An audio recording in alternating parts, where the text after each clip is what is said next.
Olá, sejam muito bem-vindos à EAD Unifates. Você sabe aquela frase, o futuro já começou? Ela nunca foi tão verdadeira, não é mesmo? Isso porque a gente está vivendo em tempos de grandes transformações em todas as áreas da nossa vida. São novas formas de trabalhar e de empreender, novos jeitos de se relacionar e, é claro, novas maneiras de ensinar e aprender. Por isso, agora, mais do que nunca, é preciso se adaptar e evoluir. E é nesse cenário promissor das novas tecnologias que o Centro Universitário Unifates conquistou a autonomia do MEC para a abertura de novos cursos de graduação e pós-graduação nas modalidades presencial e à distância. Agora, a instituição dá um novo passo rumo à sua expansão e ao seu objetivo de levar a educação superior de qualidade para todo o Brasil. A Unifates está ampliando constantemente a oferta de cursos, sua rede de polos parceiros e consultores educacionais espalhados por todo o Brasil. Hoje, ofertamos cerca de 100 cursos de graduação e pós-graduação na modalidade de educação à distância. Consulte em nosso site a lista de cursos ofertados em todas as áreas do conhecimento e que não para de crescer. Com uma metodologia flexível e inovadora, a EAD Unifates está ajudando milhares de alunos a conquistarem seu diploma e se destacarem no mercado de trabalho. Um dos principais diferenciais da EAD Unifates é a excelência no atendimento. Temos uma equipe multidisciplinar composta por profissionais de diversos departamentos que dão suporte e apoio aos nossos alunos e polos parceiros. O ambiente virtual dos nossos cursos EAD está organizado em trilhas de aprendizagem, que facilitam o desenvolvimento acadêmico dos alunos de forma intuitiva e dinâmica. Nossa metodologia também é inovadora na oferta de disciplinas em formato timeline, onde os alunos percorrem um cronograma de aprendizagem que permite uma melhor organização de seus estudos e mais foco em seu desempenho. Nesse formato, as avaliações são totalmente online e o aluno realiza uma atividade de cada vez, não acumulando conteúdos e provas intermináveis que não contribuem para a aprendizagem. Além de conteúdos multimídia atualizados periodicamente, os alunos dos cursos EAD Unifates têm suporte e acompanhamento pedagógico constante. Nosso time de professores tutores são altamente especializados, amam o que fazem e estão sempre prontos para auxiliar os nossos alunos em toda a sua jornada acadêmica. Viu só porque a EAD Unifates é nota máxima do MEC? Para saber mais novidades, acesse nosso site e fique ligado em nossas redes sociais. Venha fazer parte do futuro da educação hoje.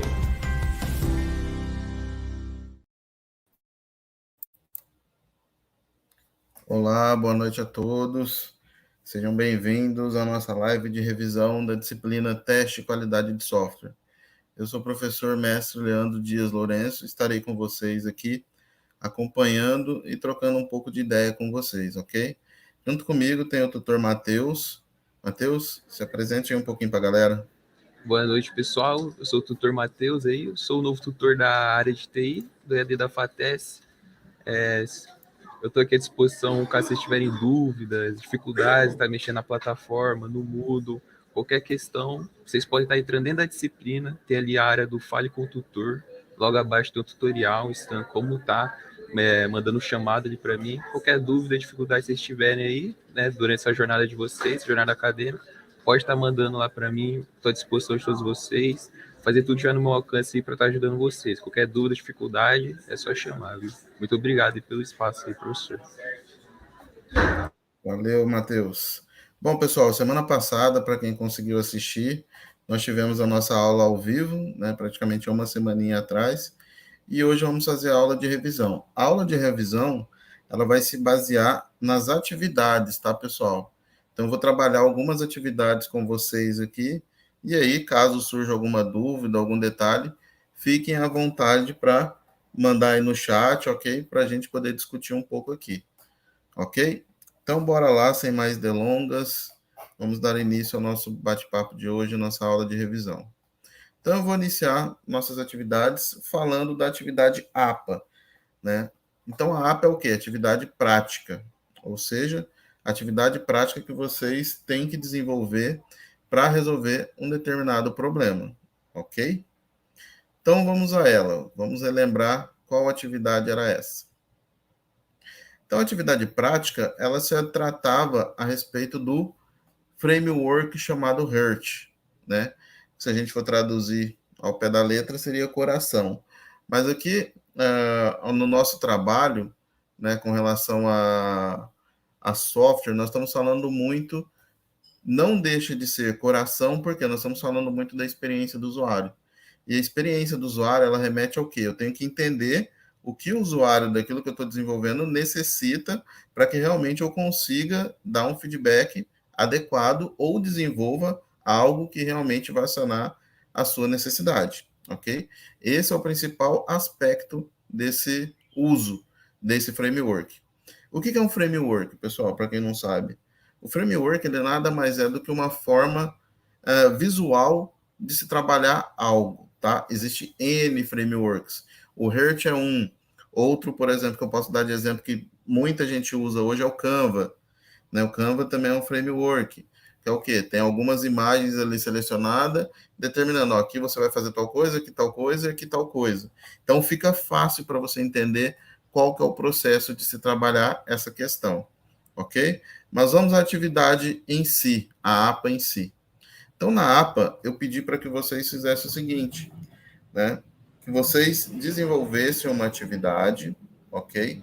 Para isso, obviamente, né, vocês precisariam de um computador, de um PC, material de apoio sobre o framework, ou seja, artigo, tutoriais que vocês procuraram na internet, vídeos, e um ambiente de desenvolvimento, tá? Opcional, não necessariamente precisa, porque como vocês podem ver, o framework ele nada mais é do que uma imagem visual. Então, vocês podem utilizar um PowerPoint da vida, vocês podem utilizar um Excel, vocês podem utilizar um Canva, vocês podem fazer na mão, tá? O framework não necessariamente ele precisa ser desenvolvido utilizando uma ferramenta digital, apesar que isso facilita, mas não é a única forma, tá? Então, de repente, quem não tem condições ali, não está no momento de utilizar, não tem acesso, não tem problema nenhum fazer com o uso, ok? De lápis e papel na mão. Basta realmente estar antenado com aquilo que foi solicitado. Então, eu pedi para vocês lá na atividade APA o seguinte, eu passei um passo a passo de como vocês devem desenvolver essa atividade. Então, o primeiro passo se tratava do quê? Da introdução, né? A introdução, eu coloquei para vocês apresentarem aos amigos o que é o Framework Heart. Por quê? É muito difícil nós desenvolvermos um software, um app sozinho, né? Não que seja impossível, mas normalmente a gente sempre trabalha em equipe. Então, por isso que eu coloquei lá a questão dos amigos. Se você tiver uma galera que esteja contigo nesse momento da atividade para te ajudar a desenvolver, vai te ajudar muito, ok? É bacana, se essa pessoa não for da área, que você explique para ela, né, o que significa o Framework Heart. Por que ele tem essas caixinhas que nós vamos falar mais adiante. Dê exemplo para ele de uso. Como se utiliza o framework? Para que ele vá se integrando com aquela ferramenta a qual você está apresentando para ele naquele momento. Atividade prática, né, divida a equipe ali em grupos e peça para que desenvolva uma pequena aplicação. Então, aí vocês vão pensar numa aplicação, seja relacionado ao trabalho de vocês, seja relacionado à área acadêmica, qualquer área que vocês quiserem trabalhar com o framework, ok? Separou as equipes, começou o desenvolvimento, começou a troca de ideia, começa a discussão, né? E essa discussão é rica porque cada um vai dar o seu pitaco. Por quê? Todos nós, de alguma forma, somos usuários em determinado momento, independente se nós somos desenvolvedores agora, mas comumente nós também fazemos uso de algum software, de algum aplicativo, ok? Então, vamos usar esse elemento também para a discussão, porque trazendo esse elemento vai deixar muito mais rico o aprendizado de todos vocês, ok? E para encerrar, a conclusão, né, que vocês encerrem reforçando os principais conceitos.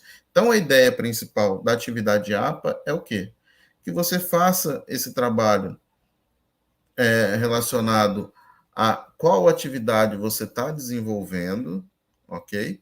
Que você discuta entre a equipe e que, posteriormente, você demonstre o que foi desenvolvido com relação ao Framework Heart. Eu vi ali que tem uma fala do Kleber Pereira, essa aula é sobre sustentabilidade social. Não, Kleber, essa aula é sobre teste e qualidade de software, A aula de sustentabilidade social e responsabilidade social foi a semana passada, ok? Num outro link, beleza? Então vamos lá, pessoal, vamos falar um pouquinho mais do Framework Heart, só para dar aquela refrescada na memória de vocês, para que vocês possam repassar para as outras pessoas que de repente vão estar desenvolvendo esse app com vocês. Então nós temos 5 campos, como vocês podem observar do lado esquerdo da tela, que é o que forma o acrônimo Heart. Então o H significa happiness, que é felicidade, o E, engajamento, o A, adoption, ou seja, adoção, o R, retenção, e o T, task success, ou seja, sucesso na tarefa.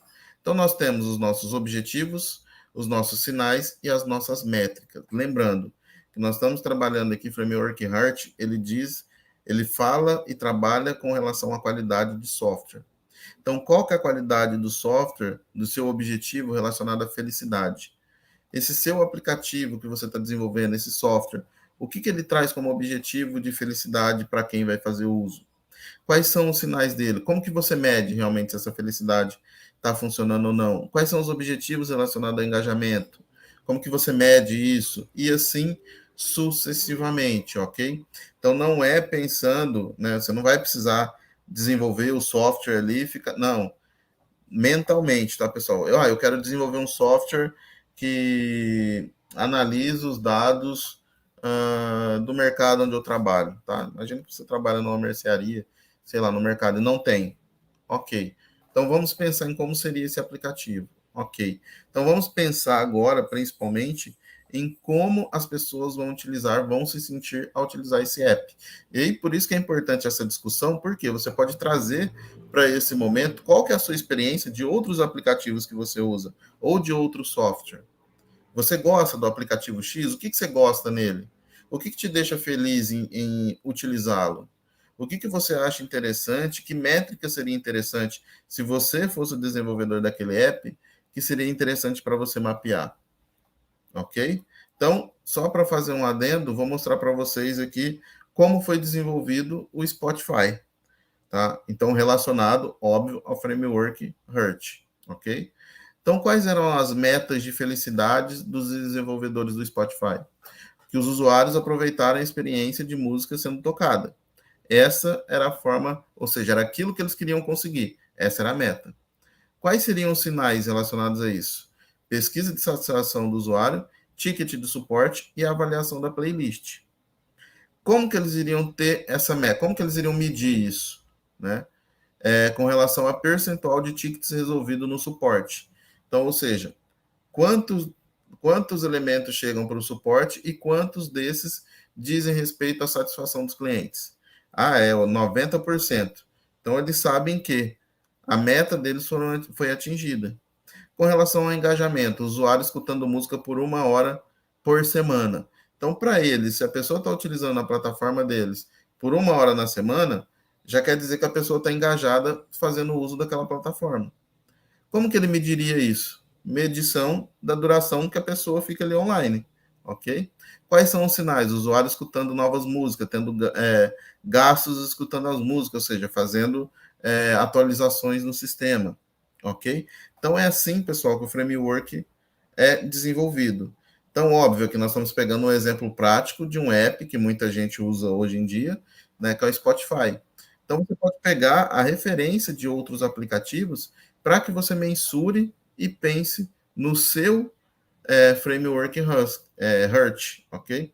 Pode ser relacionado à alimentação, pode ser relacionado à logística, pode ser relacionado a qualquer área. Tá? Aqui eu não defini para vocês que tem que ser de uma área específica, mas sim entender como funciona e qual é o processo para se desenvolver um aplicativo, utilizando como base, como referência para a experiência do usuário, o framework Heart, ok? Tranquilo, pessoal, com relação a essa questão do framework, da APA? Alguma dúvida? Se tiver dúvidas, tirem agora, porque a partir de agora já vou entrar nas atividades, naquelas perguntinhas básicas objetivas.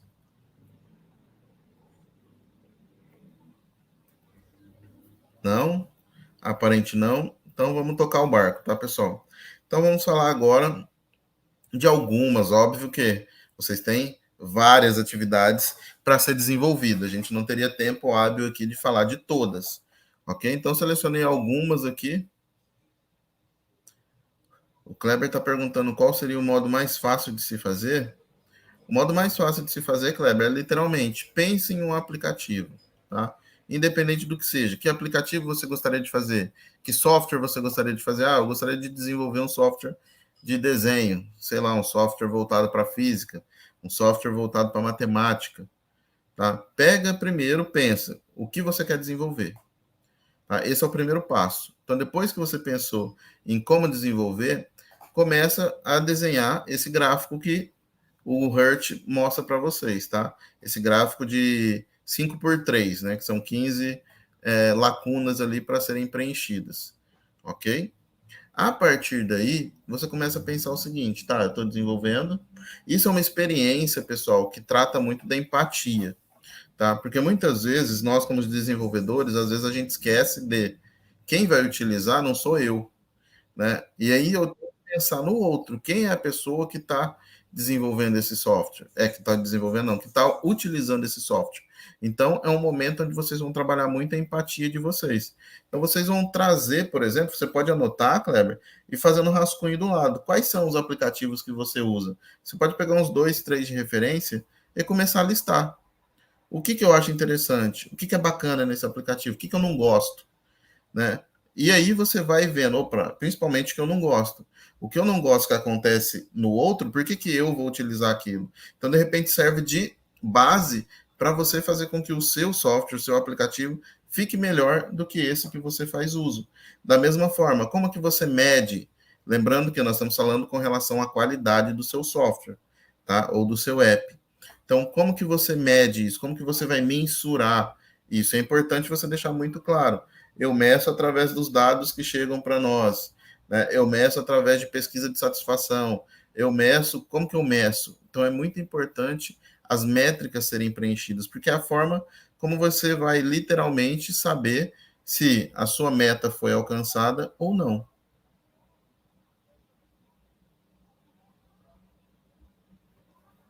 O Jonas colocou, creio que o software que iremos criar para reproduzir um framework, entende? Creio que o software, não entendi. Eu imagino assim, né, que você queira ter falado o seguinte, John, vai depender muito do software que você vai criar. Exatamente. Então vai depender, cada software é uma característica distinta, tá? Se for um software de música, como está aqui, ele está trabalhando as questões relacionadas à música. Se for um software, por exemplo, de deslocamento, né, de pessoas, levar pessoas de carona, tipo BlaBlaCar, né, nesse tipo, vai ser outras questões, tá? Mas o principal é você se colocar no lugar de usuário, ok? Então, pense você com a cabeça de usuário. Como que seria interessante você trabalhar isso como usuário? O que te agradaria? O que faria você se sentir bem ao utilizar aquele aplicativo, ok? E aí depende da área, pessoal, ok? É isso, Arthur. Essa atividade que eu estou falando aqui é relacionada à APA, ok? Beleza, pessoal? Então, agora vamos para as atividades que eu selecionei aqui, 5 atividades para a gente pensar junto em como resolvê-las, ok? Então, bora lá. Atividades. Eu coloquei elas aqui, tá? A pergunta em destaque, para que a gente possa conversar para chegar na conclusão, para que vocês pensem na conclusão, ok? Então, vamos lá. A primeira pergunta, então, ela está relacionada ao quê? Qual a diferença entre métricas dinâmicas e estáticas? Ou seja, qual que é a diferença entre métricas dinâmicas e métricas estáticas? Primeiro, para que eu consiga entender e responder essa pergunta, eu preciso ter muito bem lido as apostilas para entender o que é métrica dinâmica e métrica estática, porque a partir do momento que eu sei o que significa cada uma delas, eu consigo entender qual é a característica delas, ok? Então vamos lá. Quando a gente está falando de métrica dinâmica, pessoal, nós estamos falando a respeito do comportamento e desempenho do software. E aí, então, está muito relacionado, por exemplo, à cobertura de teste, a tempo de resposta, a uso de memória. e a vazamento de memória. Se esses são os elementos relacionados a métricas dinâmicas, a métrica dinâmica, se nós formos analisar e olhar as possíveis respostas que nós temos aqui, o que vocês acham que se enquadraria? São coletadas durante a execução do programa? São coletadas apenas na documentação? Avaliam a facilidade de manutenção? São medidas na fase do projeto? Avaliam a complexidade do produto? Com relação a isso que eu acabei de citar para vocês, que ela diz respeito principalmente a vazamento de memória, uso de memória, tempo de resposta e cobertura de teste, o que vocês acham que seria como base a resposta correta para métricas dinâmicas? Vou deixar aí uns segundinhos para vocês pensarem e ver se alguém consegue me dar algum feedback aí.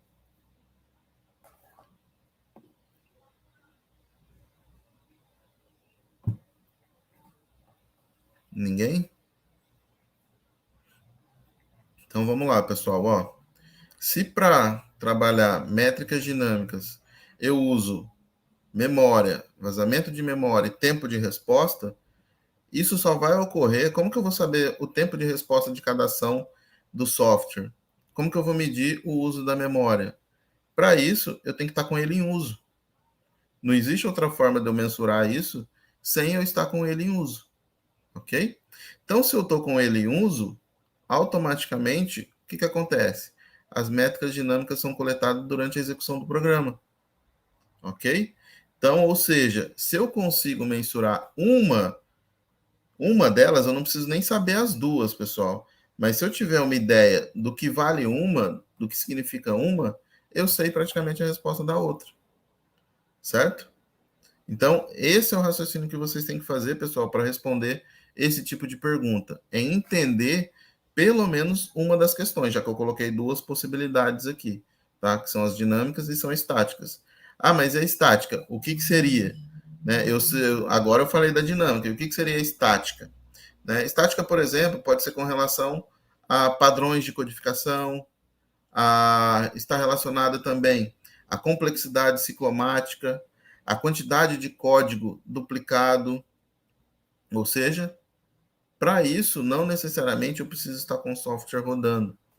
Para eu poder saber isso, eu vou estar lendo a linha de código, tá? No software que eu estiver utilizando, para poder saber essas questões. Eu não vou precisar rodar ele primeiro.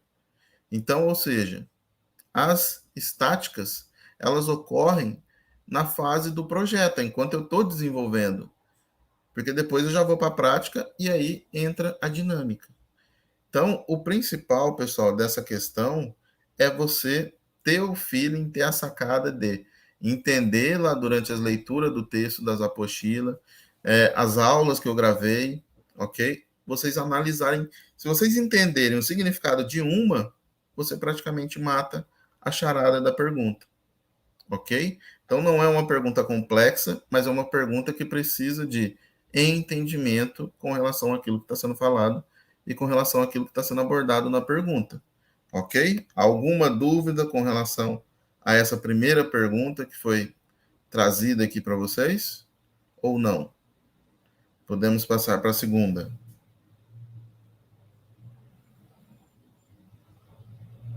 Vou deixar aqui alguns segundos, que às vezes tem um lag, né?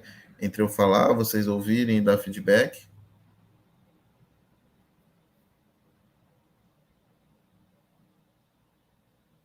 Bom, creio que não, então vamos tocar para frente, então, pessoal. Vamos para a segunda pergunta. A segunda pergunta, ela diz respeito ao seguinte, né? 2 autores que foram utilizados no material que vocês têm de estudo, tá? Então, por isso que é muito importante, pessoal, leem o que vocês têm lá de questionamento, ok? O que vocês têm de material. Então, leiam as apostilas, tá?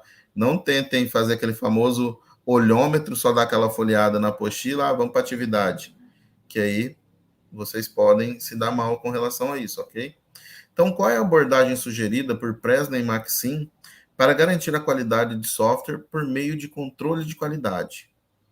Então, aqui deixou bem claro, nós estamos falando com relação a controle de qualidade, nós estamos falando sobre 2 autores, ok? Nas apostilas de vocês tem muito mais do que 2 autores. Então, por isso que é importante, né, vocês saberem o que cada autor está dizendo.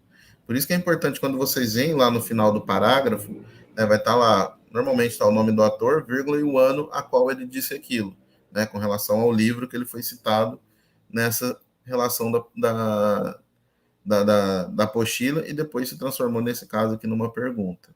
Ok? Então, para isso, óbvio, você tem que ter um entendimento específico do que Preston e Maxim diz, principalmente com relação ao que está citado lá no software. Então, eles falam, por exemplo, para que seja possível garantir a qualidade do software, eu preciso de alguns fatores. Entre esses fatores, né, pode estar planejamento de controle, controle de revisão de código, teste de unidade, teste de integração, teste de sistema, gerenciamento de defeitos, monitoramento e controle. Certo? E aí, se nós pararmos para analisar as perguntas que nós temos aqui, qual delas vocês acham que responde isso que eu acabei de citar para vocês?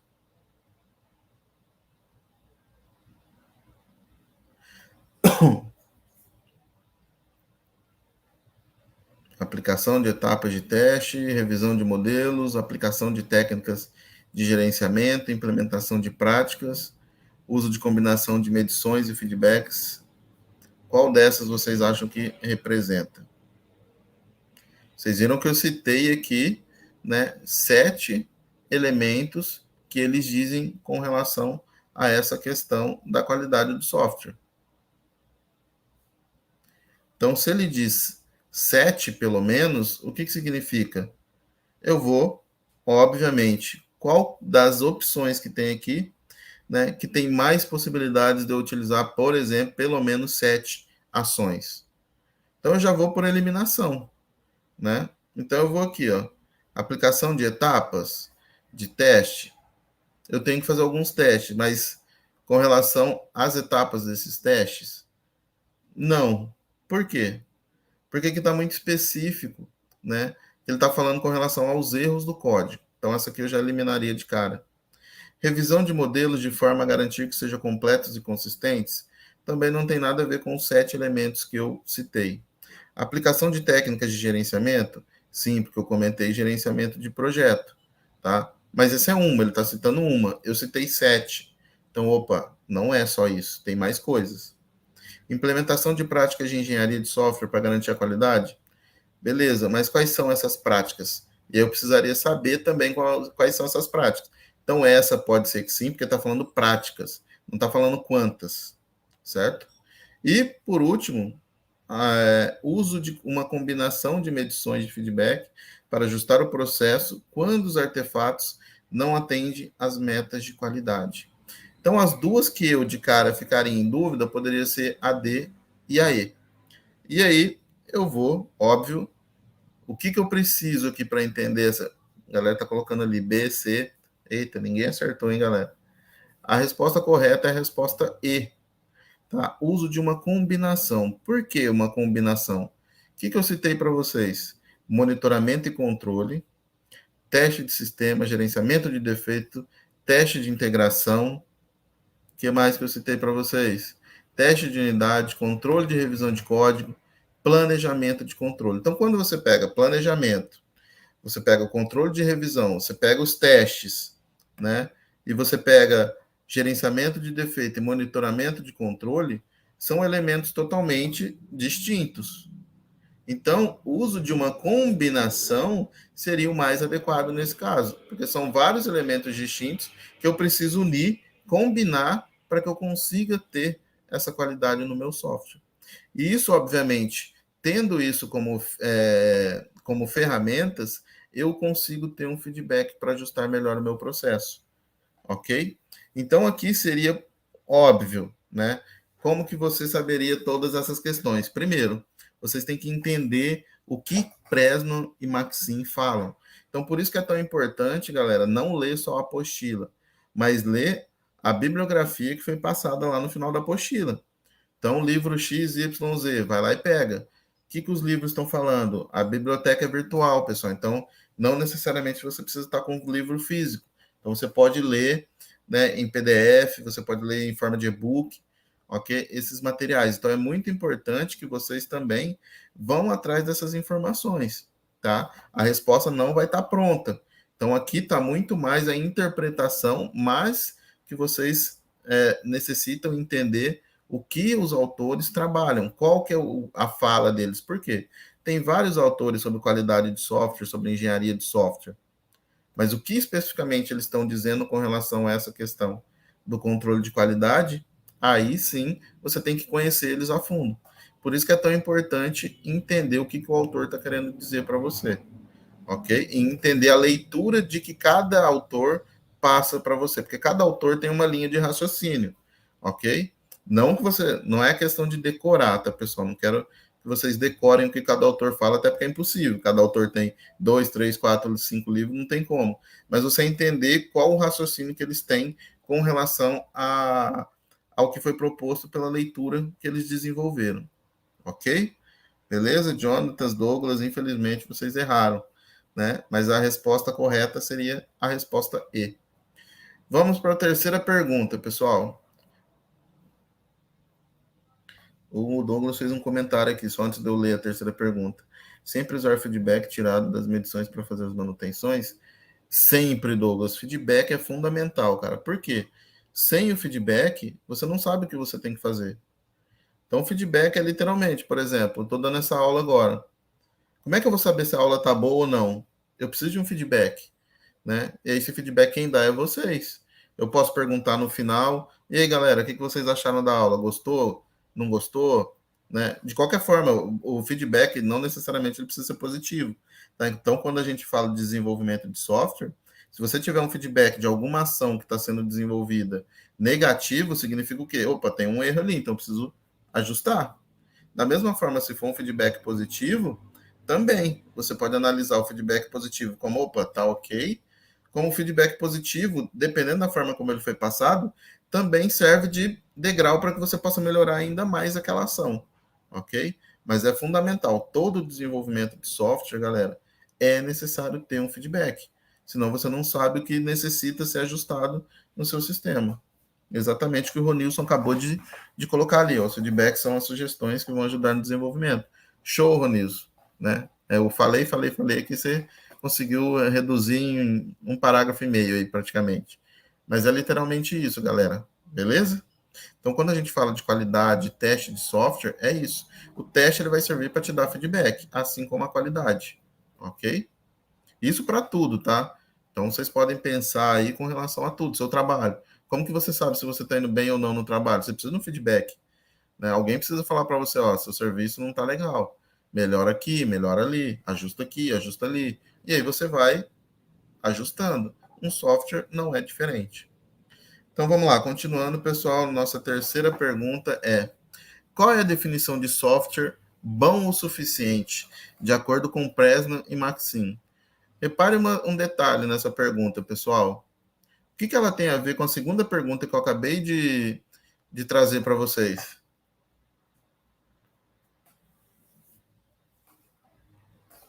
Alguém consegue me dar um feedback? O que tem a ver essa pergunta 2 com a pergunta 3?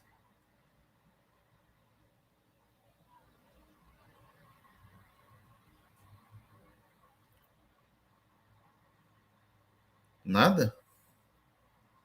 O autor é o mesmo, pessoal.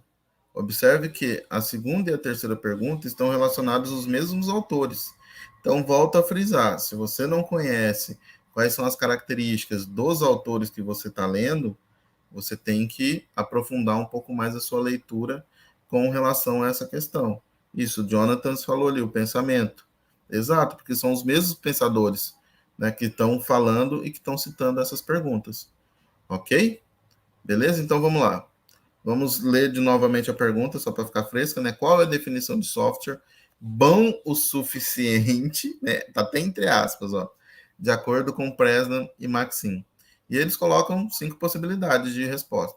Um software que fornece apenas as funções básicas que os usuários precisam. Um software que fornece funções de alta qualidade, mas com baixo desempenho.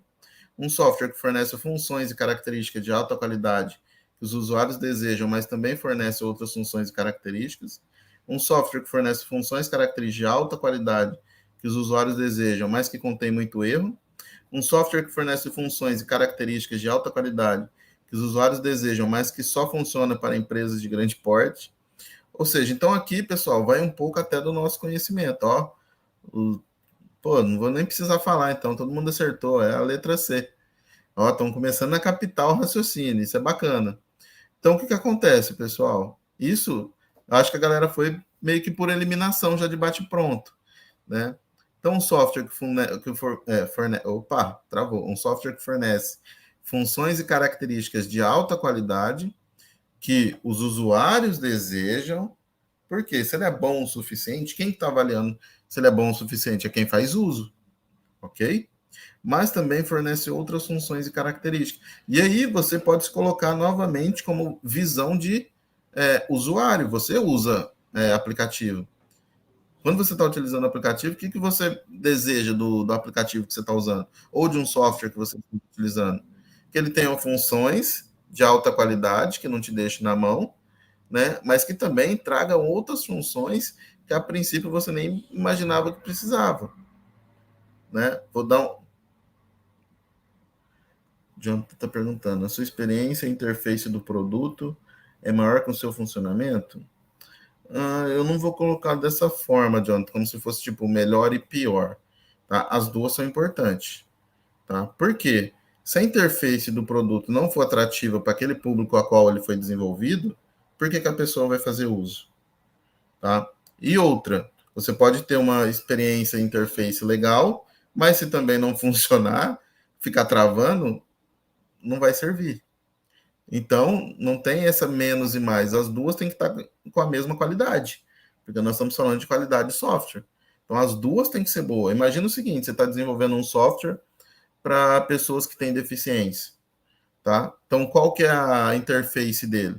A interface dele é deficiência visual. Então, vamos falar deficiência visual. Deficiência visual não necessariamente precisa ser que a pessoa não enxergue nada, mas vamos imaginar que ela usa um óculos, né, que ela tem uma miopia, um astigmatismo ou algo do gênero. Então, ela precisa, por exemplo, sei lá, de uma fonte maior para ela poder enxergar. Tá? Qual que é a experiência? Qual que é a interface? Você vai ter que pensar nisso. Se você já fizer uma interface que a letra é pequena, esquece, o cara não vai usar, a pessoa não vai usar. Agora, não adianta nada você ir lá colocar as fontes grandes, os ícones grandes, né? Mas na hora que ele clica, o negócio não vai, né? Ou demora muito para ir. Então, não vai adiantar nada. Então, os dois têm que estar em pé de igualdade quando a gente está falando de qualidade de software, ok? Tanto a experiência quanto o funcionamento tem que ocorrer da mesma forma. Senão, você não vai ter um produto de qualidade, ok? Lembrando, quando a gente está falando de qualidade, pessoal, um dos pontos principais é o quê? É o feedback de quem usa. Não basta só o fornecedor, quem está desenvolvendo, a empresa, né, falar, não, tá tudo certo. Mas quem vai dar o aval final é quem vai utilizar. Por quê? Se for um aplicativo, vou dar um exemplo de aplicativo, tá? Se for um aplicativo que você monetiza ele, você ganha dinheiro, tá? E aí as pessoas não baixam, o que adiantou? Então você pode ter feito a melhor experiência, achou que está funcionando, para você está ok, mas eu vou lá, eu que vou utilizar, não aprovo, do que adiantou? Não serviu de nada. Ok? Então sempre a base, pessoal, da referência é quem está utilizando o seu produto. É ele praticamente que vai te dizer se a empresa vai quebrar ou não. Ok? É isso então. Essa terceira foi um pouco mais light, né? Mas olha como é interessante, né? Vocês estão percebendo a visão de como esses dois autores trabalham e atuam com relação à questão da qualidade de software. Isso é primordial quando a gente fala de aprendizado, tá? Deixa eu ver o que o Arthur colocou. Jones, na minha ideia, acho que tem que ter um equilíbrio, pois se não funcionar, não adianta ser bonito. Exatamente, Arthur. E o Arthur depois colocou, o servidor da Unifatec e a D também caiu para vocês aí, ou foi só para mim? Opa, caiu a conexão aí, pessoal? Vocês estão conseguindo me ouvir? Está todo mundo ouvindo? Vendo? Ou não? Me dê um feedback aí. Matheus, você está por aí? Tá tudo ok aí? Opa, tá, a live tá tudo ok, professor. Só o site mesmo, né, da Unifatec que tá passando por uma instabilidade aqui, mas acredito que já vai ser resolvido. Então beleza. Mas Então. com a live tá tudo tranquilo, professor. Ah, então fechou. Então achei que já tinha caído tudo, que eu estava falando sozinho agora. Mas vamos lá, então, continuando, galera. Deixa eu só ler o comentário aqui do Ronilson. É por isso que durante o desenvolvimento você tem que pensar como usuário, que eu gostaria de melhorar. Exatamente, Ronilson. Quando a gente está desenvolvendo, pessoal, a gente tem que ter. Na verdade, o ideal, quando a gente trabalha, né, com desenvolvimento de software, de aplicativo, né, a gente trabalha por ciclos, né? E é interessante, em alguns momentos, você ter alguns daqueles usuários que você mapeou na sua persona, e a gente vai para um outro campo, mas a equipe, né, a galera tem que ter encontrado qualquer persona, é quem que vai fazer o uso daquele tipo de aplicativo seu, né? Então é interessante em muitas fases você ter pessoas ali ajudando a galera do desenvolvimento. É importante porque você vai ter a visão de quem vai usar o aplicativo. Isso é importantíssimo, tá? Não basta você ter excelentes desenvolvedores, excelentes designers para fazer a parte visual, excelentes gestores de projeto, desculpa, mas se você não tiver pessoas ali externas que vão ter uma outra visão, um outro olhar, que muitas vezes a gente fica tão bitolado no projeto que a gente não consegue ver o todo, né? Então é importantíssimo ter pessoas externas para enriquecer o seu projeto, beleza? Então, bora lá para a quarta pergunta. Olha eles aí de novo. Eita, estão batendo recorde hoje, hein? Presley e Maxim estão em todas. Já a terceira pergunta relacionada a eles, hein? Olha o quanto que os caras são importantes com relação quando a gente fala de teste e qualidade de software. E isso é um outro ponto que vocês têm que analisar, pessoal, né? Ah, tem vários autores, né? Mas tem os autores relacionados que falam sobre uma linha de raciocínio são dois, três. Pô, então esses caras são referência. Então eu preciso entender realmente o que eles estão falando, com o que eles trabalham. Então vamos lá, qual que é a pergunta? Qual a importância de uma estratégia sistemática para o teste de software de acordo com Presley e Maxim? Aí aqui, pessoal, tem uma palavrinha mágica aí que eu acho que todo mundo tem que prestar atenção, né? Que é a palavrinha sistemática. Estratégia sistemática. O que é estratégia? Lembra vou fazer um adendo aqui. Lembra do filme Tropa de Elite? Quando o Capitão Nascimento está falando lá, estratégia, do grego, estratégia, né? E vai falando, depois coloca a granada lá na mão do 02, né? Então é mais ou menos isso, né? Entenda o que significam as palavras, pessoal. Isso é fundamental. Então, se nós estamos falando de uma estratégia, ou seja, uma forma de pensar que pode ter várias possibilidades, né? Aí depois ele fala sistemática. Opa, peraí, são várias formas de pensar, mas de forma sistêmica. O que seria um sistema? Né? Seria mais ou menos como se fosse tudo colocar, como se fosse uma lista, né? Tudo organizadinho. Né? Então, como a gente lê, como a gente interpreta o texto, faz com que a gente possa pensar possivelmente na resposta, tá? Vamos ler as possibilidades de resposta. E a importância é reduzir o número de defeitos encontrados no software, acelerar o processo de teste, eliminar a necessidade de contratar equipes, garantir que todos os erros do software sejam encontrados, evitar perda de tempo, esforços desnecessários e a não detecção de erros. O que vocês acham que é a resposta? Já teve alguém que já até respondeu, né? A galera tá um copiando o outro ali, todo mundo tá top já na aula. Exatamente, o Rodrigues e o Ronilson, letra E. Por quê? Se nós estamos falando de uma estratégia e nós estamos falando de vários elementos, né, sistemática, vocês observam que a resposta E é a única que dá essa possibilidade. Né? Ela remete para a gente três possibilidades, né? Ou seja, se eu estou falando de teste, para que serve o teste? Para uma das questões, evitar perda de tempo. Você vai testar para que você não perca esse tempo depois lá no final. E isso pode gerar o quê? Esforço desnecessário.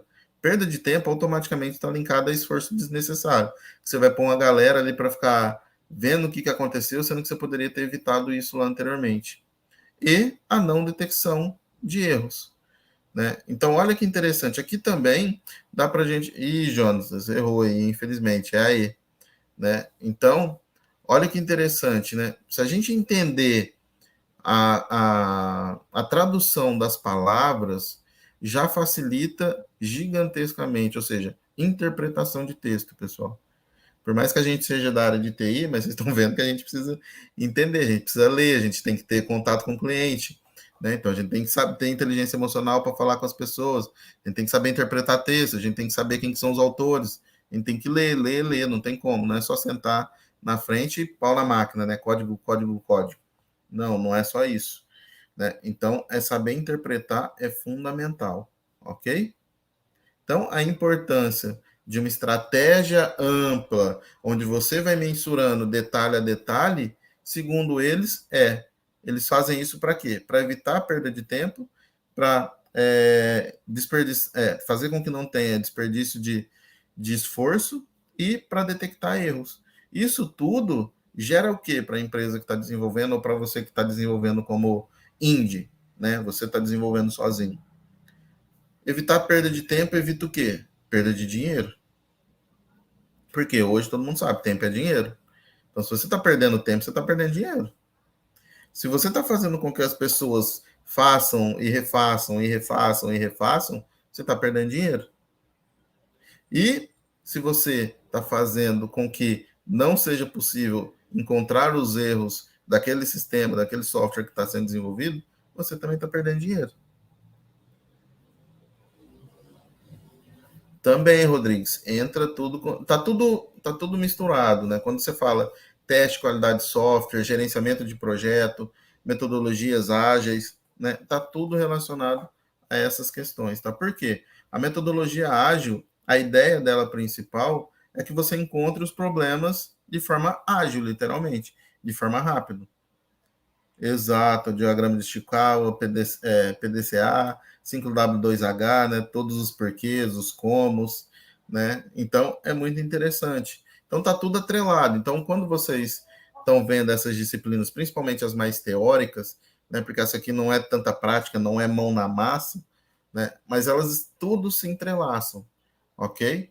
Então, são disciplinas complementares umas às outras. Então, por isso que não é tão difícil de compreender quando a gente está falando principalmente dessas disciplinas teóricas, beleza, galera? Mas legal que vocês trouxem aí e que vocês estão conseguindo fazer esse link, né, de matérias que vocês estão tendo e que vocês conseguem associar com outra. Isso é importantíssimo quando a gente fala de aprendizado, porque aí você vai conseguindo construir esse pensamento. Opa, isso aqui eu consigo atrelar com aquela outra disciplina, que eu consigo atrelar com essa outra, e seu campo de visão amplia de forma gigantesca. Ok?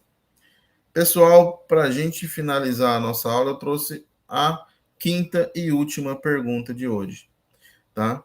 Então, saiu do Prezi Maxim, né? Vamos ler outra coisa, porque 3 perguntas seguidas dos caras, né? Deixa a gente doido. O objetivo da garantia de qualidade de software é fazer com que o sistema seja entregue ao cliente com qualidade, com valor de negócio e que o processo de verificação dessa qualidade seja conduzido de forma organizada e bem documentada. É considerado um bom processo de garantia de qualidade quando existe uma relação onde realize-se uma etapa de garantia de qualidade de software para cada etapa do desenvolvimento. A garantia de qualidade tem alguns papéis fundamentais que devem ser considerados. Quais são esses papéis? Aí nós temos aqui algumas. Opa, Kleber, vai ter lista? Matheus, você consegue desenvolver um link aí de lista para a galera, para eles poderem preencher, fazendo favor? Claro, já vou enviar aqui no chat, professor. Valeu, Matheus, obrigado. Daqui a pouco, galera, vai estar aí para vocês preencherem, beleza? Então, vamos lá. Aqui ele cita, né?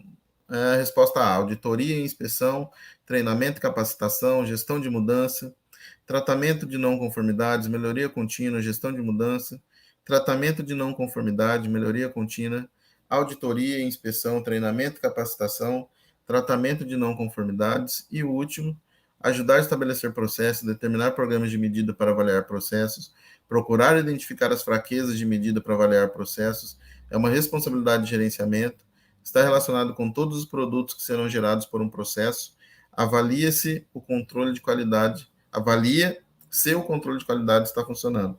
Ali eu li como se fosse uma coisa só, mas avalia, faltou uma vírgulazinha ali. Então, olha que interessante, pessoal. Vamos voltar à pergunta. Vamos entender a pergunta, né?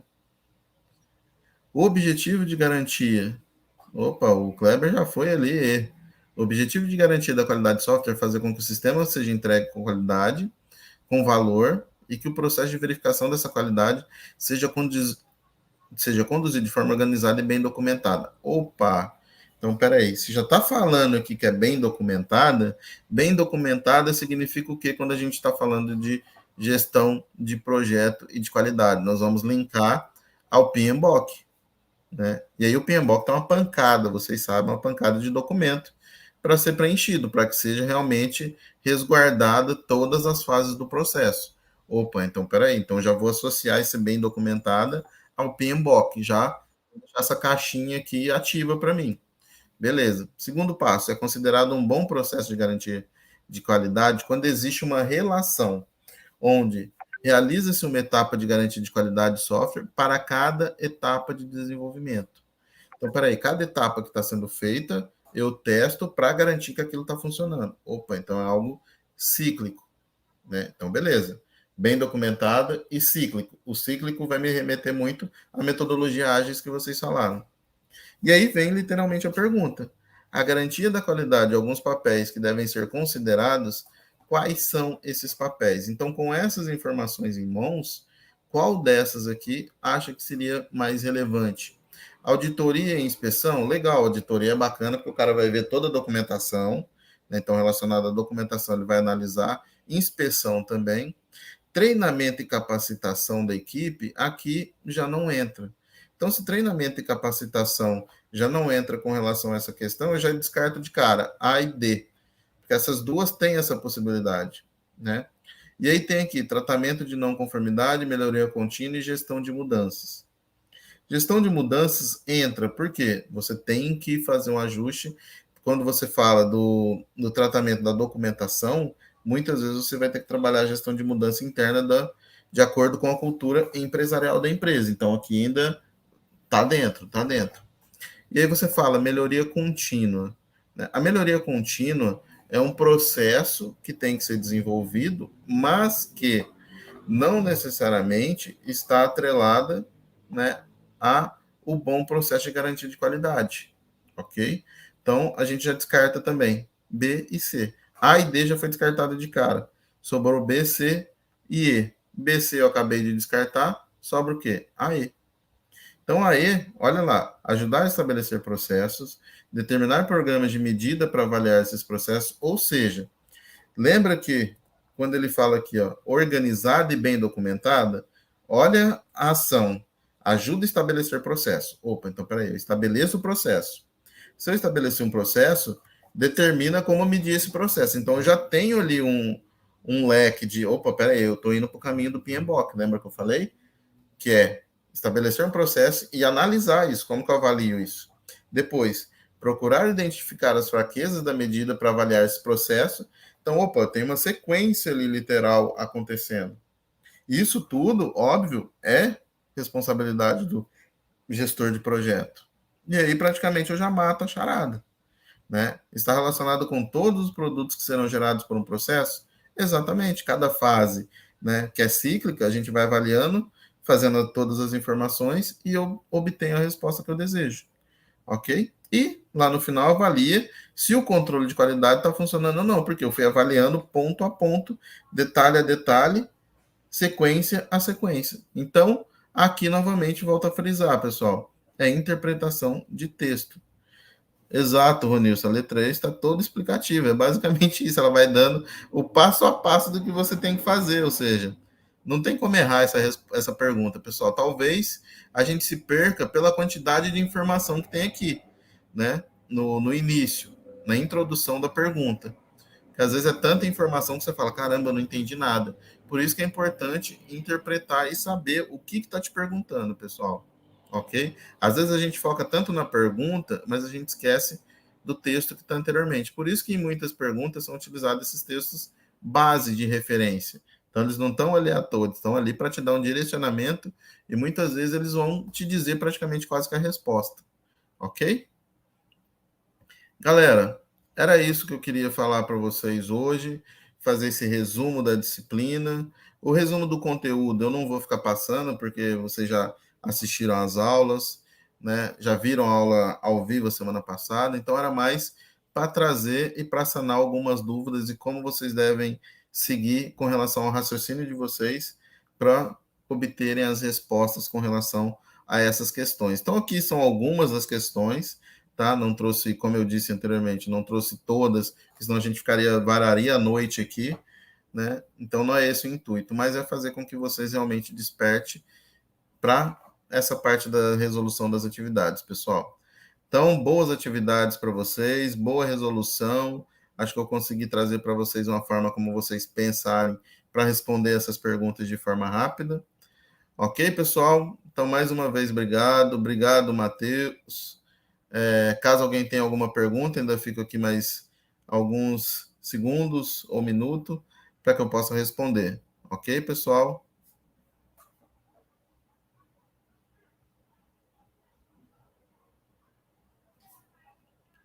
Caso ninguém tenha mais nenhum questionamento, né? Ó, show de bola, show de bola. Valeu, galera. Obrigado pelo feedback. Aí, ó, tá vendo o feedback? Como é importante, galera? No desenvolvimento do software não é diferente. Então, agora eu sei que minha aula foi bacana, que vocês curtiram. Que bom que vocês gostaram, galera. Obrigado aí. Muito massa essa aula. Opa, valeu, show de bola. Obrigadão, galera, pelo feedback de vocês. Bons estudos, boa resolução das atividades. Sobre as provas, elas vão ser presenciais? Não, elas não são presenciais, elas são online, tá, pessoal? As provas.